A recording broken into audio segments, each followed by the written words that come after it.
ஏற்கனவே மனு கொடுத்தாச்சுல மக்களுடைய பிரச்சனைய. அப்புறம் எதுக்கு மறுபடியும் உங்களுக்கு இந்த விளம்பரத்தால் எடுத்துட்டு மக்களை ஏமாற்றுறீங்க?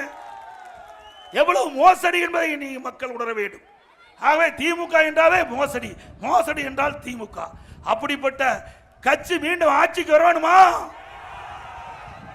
இது அடுத்த ஆண்டு சட்டமன்ற தேர்தல் வர இருக்கிறது. ஆகவே இதை மக்களை ஏமாற்றுவதற்காக ஸ்டாலின் அரசு போடுகின்ற நாடகம். அதற்கு மேல இன்றைக்கு இந்த விளம்பரத்துறைன்னு ஒரு துறை இருக்குது. அந்த துறையை விட்டுட்டு ஒரு 4 மூத்த அதிகாரியில நியமிச்சு இந்த 4 ஆண்டு காலத்தில் திராவிட முன்னேற்ற கழக அரசு நாட்டு மக்களுக்கு என்னென்ன செய்தி விவரத்தை அவர்கள் பேட்டி கொடுக்கணுமா? இவர்கள்லாம் கொடுத்து மக்கள் ஒன்று ஏற்றுக்கல. இந்த 4 ஆண்டு காலம் திராவிட முன்னேற்ற கழக ஆட்சியில் செய்திருந்தா தானே மக்கள் ஏற்றுக்குவாங்க. செய்யாம எப்படி மக்கள் ஏற்றுக்கொள்வார்கள்? ஆக இந்த அதிகாரிகளை வைத்து பேட்டி கொடுக்க சொல்லி மக்களை ஏமாற்றுகின்ற நாடகத்தை இன்றைய முதலமைச்சர் அரங்கேற்றுகிறார்.